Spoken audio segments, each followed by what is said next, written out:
Hello guys, welcome and welcome back to my YouTube channel. First of all, thank you for clicking this video and being here. I hope कि आप सब बहुत अच्छे होंगे और आप लोगों की पढ़ाई भी बहुत अच्छी चल रही होगी। ये सुबह सुबह मैं 9 बजे लाइब्रेरी आई हूँ, जिसमें मेरी रो में तो सिर्फ एक ही लड़की आ रखी थी जो कोने में बैठी है, और एक आध बच्चे और आ रखे थे जो फिलहाल लाइब्रेरी में नहीं थे। तो मैं लाइब्रेरी आके सबसे पहले मैंने अपना बैग अनपैक किया, उसके बाद हम पढ़ना शुरू करेंगे। क्योंकि कुछ किताबें मैं लाइब्रेरी से घर ले जाती हूँ, बिकॉज मुझे रात को या फिर सुबह उठ के थोड़ा सा उसको रिवीजन करना होता है। जैसे मैंने करंट अफेयर किया तो मैं थोड़ा सा सुबह रिवाइज़ कर लेती हूँ ऐसे। और यहाँ सबसे पहले मैंने अपना स्टडी स्लॉट लगाया है क्लास 8th की NCERT हिस्ट्री की। उसमें चैप्टर आई थिंक 4 और 5 करना है मेरे को, और 10 चैप्टर आई थिंक इसमें देखते हैं। दो चैप्टर करके मैं कर रही हूँ, कितने दिन में होता है।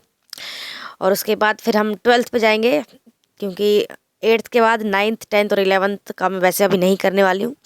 और जब 12th का हो जाएगा उसके बाद मेरे नोट्स और मैं स्पेक्ट्रम पे शिफ्ट हो जाऊँगी।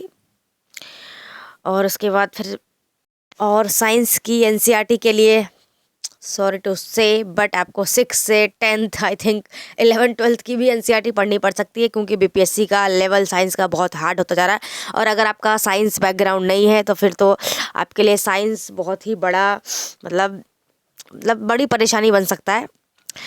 और इसलिए 6 से 10 तक तो कंपलसरी कर ही लीजिए, एक बार 2 बार 3 बार जैसे भी करना चाहें।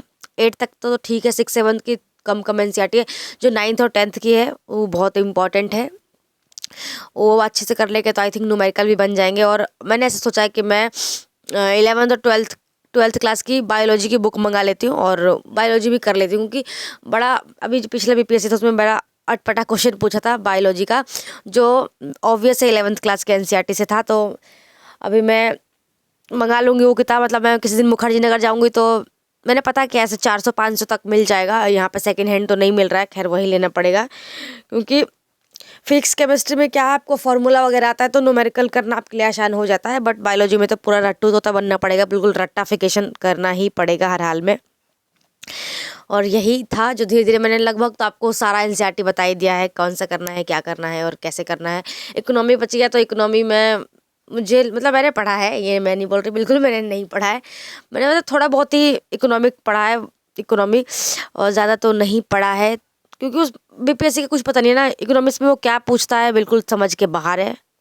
तो इसलिए उतना मैंने उसमें सिर्फ बजट और यही करके, और मेरे कुछ नोट्स वगैरह हैं उसी से प्रिपेयर करके इकोनॉमिक्स हो जाता है। और 10-12 क्वेश्चन आते हैं तो मुझे उतना वो भी नहीं लगता, क्योंकि अगर बाकी सब्जेक्ट, हालांकि छोड़ना तो कुछ नहीं है, अगर बाकी सब्जेक्ट स्ट्रांग है तो वो कुछ करंट अफेयर से होते हैं ऑब्वियस है। बाकी जो इकोनॉमी के बेसिक टर्म है, मॉनेटरी पॉलिसी हो गया, ये सब आपको आता है तो आई थिंक टैकल करना ईजी हो जाएगा। बाकी वो आप अपने अकॉर्डिंग देखेंगे, इसमें मैं आपको कोई सलाह नहीं दे सकती हूँ। और करंट अफेयर के लिए तो ऑब्वियसली आपको फॉलो करना पड़ेगा, कोई मंथली मैगजीन हो गई, अगर आप डेली करते हैं तो आपको डेली वाला फॉलो करना पड़ेगा, दैट्स इट यही।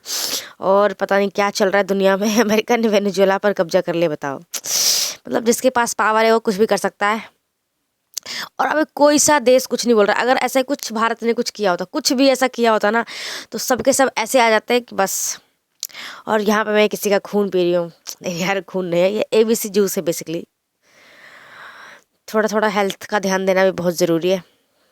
खैर मुझे वो देख के कोई कह नहीं सकता है मेरी हेल्थ ख़राब होगी, बट सम टाइम हो जाता है।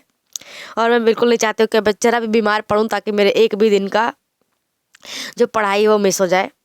और अभी वैसे मुझे कहीं जाना भी है अगले वीक, तो उसमें एक वीक मेरा वैसे ही चला ही जाएगा। और यहाँ पे अब मैं मॉडर्न हिस्ट्री पढ़ रही हूँ, जो नोट्स है, मतलब AEDO के लिए मैंने क्लास लिया था, उन्होंने प्रिंटेड नोट्स दिए हैं जिसमें सिर्फ फैक्ट्स है, तो मेरे लिए बहुत अच्छा हो गया। क्योंकि मैं सोच रही थी कि मुझे ऐसा कुछ चाहिए जिसमें सिर्फ फैक्ट्स हो, मैं अच्छे से पढ़ लूँ फैक्ट्स को। तो अब मैं वही मॉडर्न हिस्ट्री का ही है, वही रिवाइज़ कर रही हूँ। और उसके बाद फिर चाय वाले भैया आ गए चाय देने के लिए। पता नहीं मेरी चाय की लत कब छूटेगी, बट आई विश कि गर्मी आते आते जल्दी ही छूट जाएगी। छूटेगी तो नहीं, मैं बहुत कम कर दूँगी और बिल्कुल कोशिश करूँगी कम ही पीऊँ। वैसे भी कोई भी चीज़ ज़्यादा खाना पीना बिल्कुल बेकार है, हेल्थ के लिए भी और ख़ुद के लिए भी। तो इसलिए इसके बाद फिर मैं इंडियन ज्योग्राफी पढ़ूँगी, क्योंकि मुझे इंडियन ज्योग्राफी पढ़े हुए थोड़ा ज़्यादा टाइम हो गया है, तो इसलिए मैंने ज्योग्राफी स्टार्ट कर दिया है। और इंडियन ज्योग्राफी की अगर 11th क्लास की आप बुक देंगे तो उसमें ज़्यादा चैप्टर्स है भी नहीं, आराम से, मतलब जो पहली बार नहीं पढ़ रहा है वो रिवाइज़ करना है तो 1 2 3 दिन में तो रिवाइज़ हो जाएगा, और जो नहीं पढ़ रहा है और किसी ने पूछा मैं एनसीईआरटी मैंने कहाँ से करी वीडियो के लिए, तो वो वीडियो मैं नेक्स्ट वीडियो मतलब मैं दिखाऊंगी। अभी अगर मैं आपको ऐसे बता दूंगी ना तो उनकी बहुत सारी वीडियोज़ है, आप कंफ्यूज हो जाएंगे। तो मैं प्रॉपर अगली वीडियो में लाने की कोशिश करूँगी कि मतलब बेसिकली मैंने मंजू मैम से ही किया है।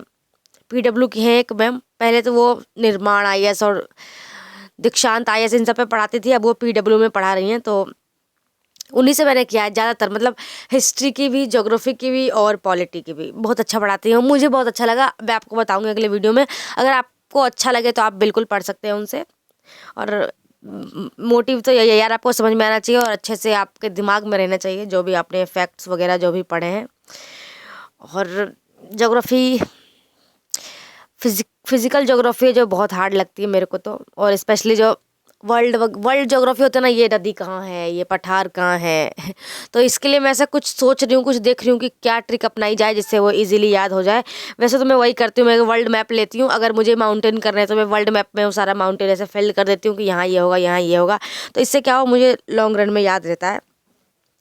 और जो भी मतलब करंट अफेयर में जो प्लेस रहते हैं ना, बेसिकली हमें उसको याद करना बहुत ज़रूरी है। कुछ भी करंट अफेयर में है तो उस कोई प्लेस है, मतलब कोई ज्वालामुखी है, तो बिल्कुल आपको उसको अच्छे से याद कर लेना है, क्योंकि जो BPSC कोई भी आयोग है उससे लिंक करके उसका बैकग्राउंड या कोई भी क्वेश्चन ऐसा पूछ सकता है। तो सबसे अच्छा है प्लेस का याद करने का तो यही बिल्कुल भी, कि बिल्कुल जो भी प्लेस करंट अफेयर में है उन्हें बिल्कुल लेके चलें। और आप में से कोई वीडियो का प्रिपरेशन कर रहा है या नहीं, मेरे को कमेंट करके बताना। तो अगर कोई कर रहा होगा तो फिर मेरी उससे थोड़ी सी हेल्प हो जाएगी। ऑब्वियस अभी तो डेट नहीं आया AEDO का, बट मार्च में होगा, तो जब होगा सो होगा ही, और एग्ज़ाम तो देना ही पड़ेगा।